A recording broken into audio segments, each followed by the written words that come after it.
में जहाँ कांग्रेस के जहाँ पर नगर सेवक है उनका आप रिकॉर्ड निकालो, तो आपको मैं छाती ठोक कर कहता हूँ कि हमारे 3 नगर सेवकों ने ज़्यादा काम किया है। वैसे अगर हमारा विधायक आता है तो स्वाभाविक इतना बड़ा पैमाने फंड आएगा, मेरा जो अनुभव है उसका लाभ मिलेगा, तो बहुत बड़े पैमाने पे काम हो सकता है। लेकिन लोकशाही है, हम अपना प्रयास करते रहेंगे, कर रहे आज, इसको और आगे आने वाले दिनों में बढ़ाएंगे। 3 साल कोरोना और महाविकास आघाड़ी के सरकार में समय चला गया, अब वापस देवेंद्र फडणवीस जी और एकनाथ शिंदे जी की सरकार आई है। आने वाले 2024 के लोकसभा और विधानसभा के चुनाव के पहले आप मलाड मालवनी परिसर में बहुत सारा काम हुआ हो आपको देखने को मिलेगा। सर, मलाड और मालवनी को जोड़ने वाला जो कनेक्टिविटी ब्रिज है उसको लेकर लगातार चर्चा होती है। आज भी हमने उसके बारे में चर्चा की, वो सारा पास हो गया है। मैंग्रोव्स का एक तो आपको पता है कानून कितना कड़क है, लेकिन कानून कड़क कुछ नहीं है। पब्लिक का यूटिलिटी आप कर सकते हो, इस प्रकार का भी कानून है। लेकिन ये हमारे ऑफिसर लोग डरते हैं, जैसा सुप्रीम कोर्ट के जज ने कहा कि बेल देने के लिए हमारे न्यायाधीश डरते हैं, उनके ऊपर आरोप ना लगे इसलिए डरते हैं। अब ये कैसे चलेगा, ये कैसे चलेगा? मुझे कपिल देव का एक बहुत अच्छा इंटरव्यू, प्रेशर है तो छोड़ दो ना। देखो सूर्या कुमार यादव जैसा प्लेयर आ गया, बहुत ऐसे देश में पड़े हैं, नए लोग आ जाएंगे।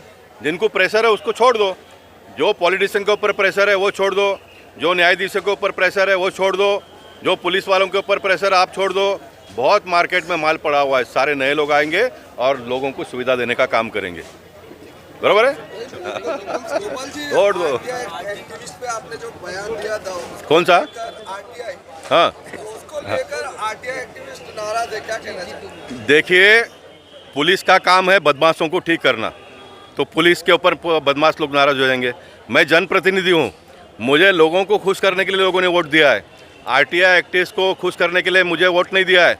जो भी आरटीआई एक्टिविस्ट मेरी आवाज़ को सुनते होंगे, उन्होंने कंप्लेंट करके सरकार का कितना पैसे का फ़ायदा किया, पब्लिक को कितना लाभ पहुँचाया उन्होंने, उसका यादी लेकर मेरे पास आए। मैं ऐसे सारे आरटीआई एक्टिविस्ट का सम्मान करूँगा पब्लिक में।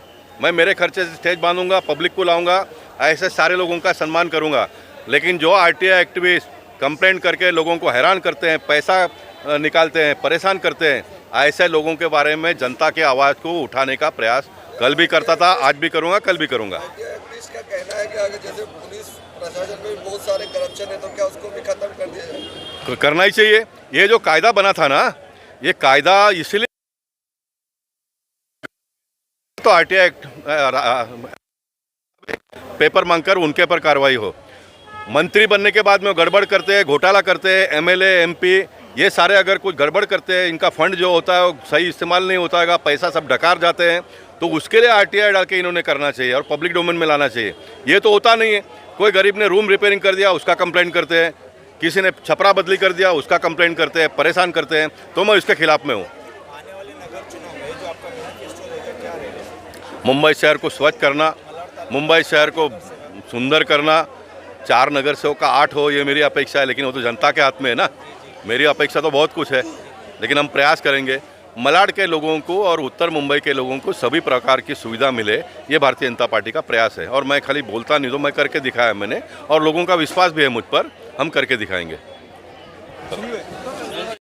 देखिए, भारतीय जनता पार्टी के अध्यक्ष एडवोकेट आशीष शेलार जी ने पूरे मुंबई शहर के 36 विधानसभा में जागर मुंबई का ये कार्यक्रम किया, और शिवसेना ने 25 साल में किस प्रकार से मुंबई महानगर पालिका को चला, वो लोगों के सामने उसको उजागर करना और वास्तविकता लोगों के सामने रखना, ये विषय था। उत्तर मुंबई के 5 विधानसभा में कार्यक्रम इसके पहले हो गया, आज छठा लास्ट विधानसभा था। और मेरे स्वभाव के मुताबिक मैंने कहा कि मुंबई महानगर पालिका में क्या गड़बड़ हुआ है उसके बारे में बड़े नेता तो भाषण करते हैं, आने वाले दिनों में भी करेंगे, लेकिन उत्तर मुंबई में क्या हुआ है और क्या होना है आने वाले दिनों में, आखिर जनता को तो यहाँ के समस्या से उनको समाधान मिलेगा ना। तो यहाँ क्या होना है, और बहुत सारे कामों को मैंने किया, लेकिन सीपीडब्ल्यू का एक जो मैदान इतना बड़ा है जो केंद्र सरकार के ज़मीन पर है, उसका भूमि पूजन होने के बाद में भी वो अभी तक चालू नहीं हुआ। उसके बारे में मैं दूसरी बार यहाँ पर आज दुख व्यक्त किया मैं। अब लोग कहते हैं कि क्यों आप अपने कमजोरी को भी बताते हो, मैंने कहा कि नहीं, मैं बताऊँगा, मेरा ये स्वभाव है, मैं नहीं बताऊँगा, लोगों के मन में तो है ना। तो मैंने परसों भाषण करने के बाद में वो काम आगे बढ़ा, और अब बहुत जल्दी उसका भूमि पूजन वापस होकर काम शुरू होगा। भूमि पूजन नहीं, अभी डायरेक्ट काम शुरू होगा। तो मलाड के इस परिसर के ट्रैफिक की समस्या इतना है, वर्सोवा को एक रोड को जोड़ना है, मड ब्रिज का पुल का सारा पैसा पास हो गया, सारा हो गया, लेकिन पिछले सरकार पर्यावरण मंत्री आदित्य ठाकरे जी थे, उनके पास फाइल था, उन्होंने साइन नहीं किया, वो पड़ा रह गया। अब सरकार गई, नया सरकार आ गया, मैंने अभी तो करो, नहीं हुआ तो उसको हम आने वाले दिनों में एक वहाँ पर धरना आंदोलन भी करेंगे। और वो अगर शुरू होता है तो मालूनी का सबसे बड़ा प्रॉब्लम ट्रैफिक का सॉल्व हो जाएगा। जो लोगों को आज अंधेरी जाने के लिए 300 रुपये लगता होगा रिक्शा में, तो 50 रुपये में पहुंच जाएंगे। इतना शॉर्टकट हो जाएगा, समय बचेगा और पैसा बचेगा, इतना बड़ा काम होगा। ऐसे सारे काम को हम आने वाले दिनों में करेंगे। सामने एक बहुत बड़ा मैदान है, लेकिन टुकड़े टुकड़े में टीडीआर के माध्यम से महापालिका के पास आया। हमारे महापालिका में 4,500 इंजीनियर है, लेकिन उनको ये समझ में नहीं आता कि दीवार तोड़कर एक ग्राउंड बना दो ताकि बच्चे खेलेंगे। मैंने पहले भी एक मीटिंग में बताया था, हमारी भी कुछ कमजोरियां हैं, उसको किसी ने हाथ में नहीं लिया। अभी आज वापस मैंने बताया, वो ग्राउंड को मैं सारा दीवार तोड़कर एक बड़ा ग्राउंड कर दूंगा, पूरा जॉगिंग ट्रैक बना दूंगा। वहाँ पर एक डोम बनाऊंगा, बच्चे क्रिकेट खेलेंगे, फुटबॉल खेलेंगे, हॉकी खेलेंगे, कार्यक्रम वहाँ पर होगा। तो वो बड़ा काम मुझे करना है आने वाले दिनों में। ऐसे 10 काम जो मैंने कहा है 2024 के चुनाव के पहले। जैसा मैं दूसरे का हिसाब किताब पूछता हूँ, तो मैंने भी तो हिसाब किताब देना चाहिए, तो मैंने भी मेरा हिसाब किताब दे दिया। और जो मैंने काम बताया उससे एक काम और ज़्यादा करके बताऊंगा मैं 2024 के चुनाव में। जब मैं किसी के लिए भी वोट मांगने के लिए यहाँ आऊँगा, भारतीय जनता पार्टी के लिए उम्मीदवार के लिए, तो अब जितना मैंने वादा किया है उससे एक काम और ज़्यादा हुआ होगा, ऐसा अपने को देखने को मिलेगा। सांसद जी, इस जागर सभा में ऐसा अपने को देखने को मिलेगा आपको। सांसद जी, इस जागर सभा में लगभग हर वक्ता ने एक बात तो जरूर कॉमन कही है। इसमें कहा कि मलाड विधानसभा में भारतीय जनता पार्टी का कोई विधायक नहीं है, इसलिए आखिरी सभा रही। आपने भी दुख व्यक्त किया कि हमारे रहते हुए भी ये चीज़ें नहीं हुई। इस बार की क्या रणनीति होगी?